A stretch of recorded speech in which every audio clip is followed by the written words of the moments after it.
নমস্কার বন্ধুরা, আর জি কুকিং চ্যানেলে আপনাদের সবাইকে স্বাগত। আজ নিয়ে হাজির হয়ে গেলাম পটলের একটা দুর্দান্ত রেসিপি নিয়ে, যেটা নিরামিষ দিনে অসাধারণ লাগে। তো চলুন শুরু করা যাক। আমি এখানে 6-7টা পটল অল্প করে খোসা ফেলে কেটে ধুয়ে নিয়েছি। এবার এই পটলগুলোকে আমি গ্রেট করে নেব। একটা গ্রেটার নিয়েছি, আর পটলগুলোকে গ্রেট করে বীজগুলোকে অবশ্যই ফেলে দিতে হবে। কচি বীজ হলে অসুবিধা নেই, কিন্তু একটু বড় দানা যে বীজগুলো অবশ্যই ফেলে দিতে হবে। পটলগুলো সব গ্রেট করে নিয়েছি। আর এখানে মটরের ডাল 100 গ্রাম আমি আগে থেকে ভিজিয়ে রেখেছিলাম 3-4 ঘন্টা। ডালগুলো খুব ভালোভাবে নরম হয়ে গেছে। এবার একটা মিক্সচার জারের মধ্যে আমি ডালগুলো দিয়ে দেব। ডালগুলোকে দিয়ে একটা মিহি পেস্ট আমাদের তৈরি করে নিতে হবে।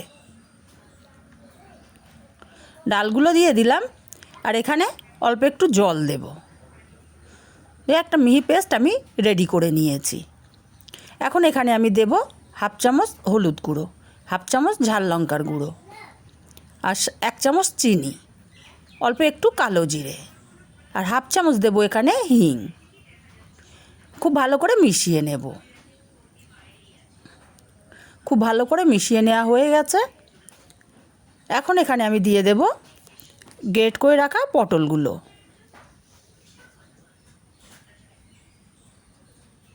পটলটা দিয়েও ভালো করে মিশিয়ে নেব।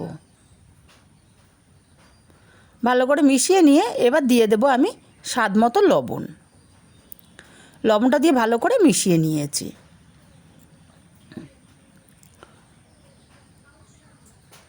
এবার উনুনে কড়াই বসিয়ে আমি এখানে 1 চামচ পরিমাণে তেল দিয়ে দিলাম। তেলটা একটু ছড়িয়ে দেব। তেলটা গরম করে এখানে দিয়ে দেব পটল আর ডালের পেস্ট।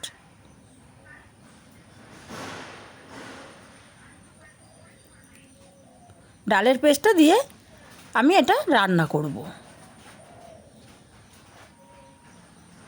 খুব বেশি টাইম রান্না করতে লাগে না, 2 থেকে 3 মিনিট রান্না করলেই কিন্তু পেস্টটা রেডি হয়ে যাবে। নাড়তে নাড়তেই ডালের জলটা অনেকটাই শুকিয়ে এসছে। আমি আরও মিনিটখানিক রান্না করে নেব। দেখুন পুরো কড়ার থেকে ছাড়িয়ে যাচ্ছে, তার মানে আমাদের ডালের ঢোকাটা কিন্তু একদম রেডি হয়ে গেছে, ডাল পটলের ঢোকাটা। এবার আমি নামিয়ে নেব। আগে থেকেই একটা থালার মধ্যে আমি তেল মাখিয়ে রেখেছিলাম। এখন এর মধ্যে ডাল আর পটলের পেস্টটা দিয়ে দিলাম। খুন্তি দিয়ে ছড়িয়ে দেব একটু পাতলা করে।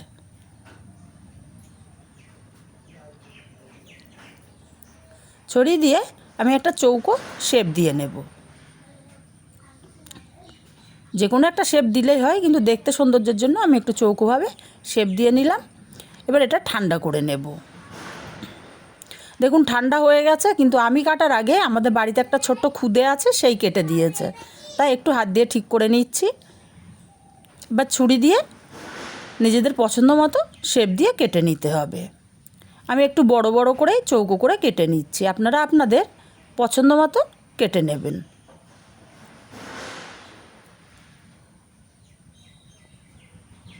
আর এটা খেতে এতটাই টেস্টি হয়, একবার হলেও বাড়িতে বানিয়ে দেখবেন, অসাধারণ লাগে খেতে।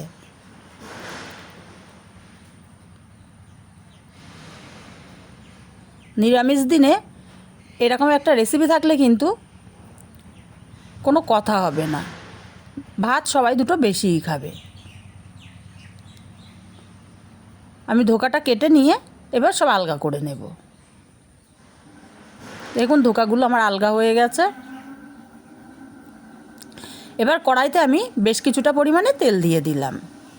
তেলটা গরম করে ধোকাগুলো দিয়ে দেব। আর এই ধোকাগুলো ভাজতে কিন্তু খুব বেশি টাইম লাগে না, কারণ যেহেতু এটা সেদ্ধ করা।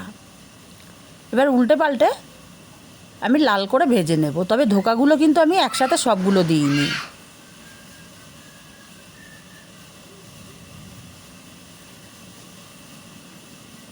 একটু লাল লাল করে ভাজলে খেতে অসাধারণ লাগে।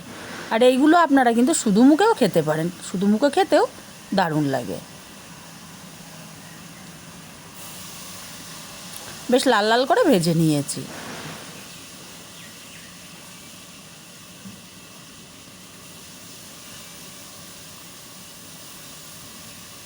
এবার ধোকাগুলো আমি নামিয়ে নেব।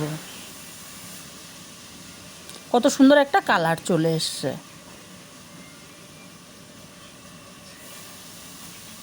এই ধোকাগুলো শুধু গরম ভাতে খেতেও দুর্দান্ত লাগে। আর বাকি যে ধোকাগুলো আছে আমার, আমি সেগুলোও একইভাবে ভেজে নেব। বাকি ধোকাগুলো আমি ভেজে নিয়েছি সব, সেটা আর আমি আপনাদেরকে দেখালাম না। ধোকাগুলো আমি এবার নামিয়ে নিচ্ছি।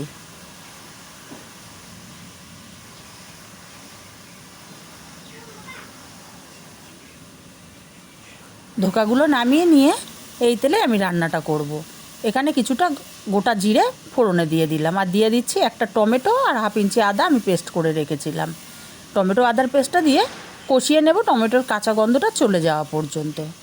টমেটোর জলটা শুকিয়ে তেল ছেড়ে দিয়েছে। এখন এখানে একটু জল দিয়ে আমি দিয়ে দিচ্ছি 1/2 চামচ লঙ্কার গুঁড়ো, 1/2 চামচ হলুদ গুঁড়ো, 1/2 চামচ জিরে গুঁড়ো, 1/2 চামচ ধনে গুঁড়ো, আর দেবো 1/2 চামচ ঝাল লঙ্কার গুঁড়ো, আর 1 চামচ চিনি। নিরামিষ তরকারিতে মিষ্টি দিলে তরকারির টেস্টটা কিন্তু দ্বিগুণ বেড়ে যায়। মশলাটা কষিয়ে নেব কিছুক্ষণ। এবার এখানে আমি দিয়ে দেবো অল্প একটু জল। জলটা দিয়ে মশলাটা আরও কিছুক্ষণ কষিয়ে নেব। মশলা যত ভালো কষানো হয় তরকারির স্বাদ ততটাই বেড়ে যায়। স্বাদ মতো লবণ দিয়ে দিলাম। লবণটা দিয়েও মশলাটা আরও মিনিট 2-3 কষিয়ে নিলাম। এখন এখানে আমি দিয়ে দেব পরিমাণ মতো জল।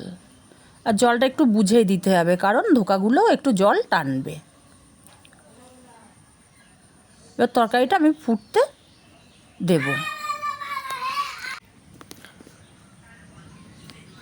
তরকারিটা মিনিট 2 ফুটিয়ে নিয়েছি, টকবক করে ফুটছে আমার তরকারিটা। এখন এখানে আমি দিয়ে দেব 1/2 চামচ গরম মশলার গুঁড়ো। এরপরে আমি দিয়ে দেব ধোকাগুলো।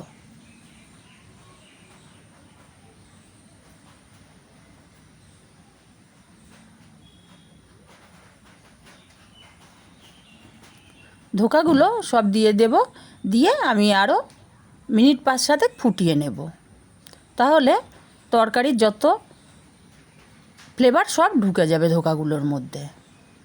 মিনিট 5-7 আমি ফুটিয়ে নিয়েছি। তরকারিটা কিন্তু আমার একদম রেডি হয়ে গেছে।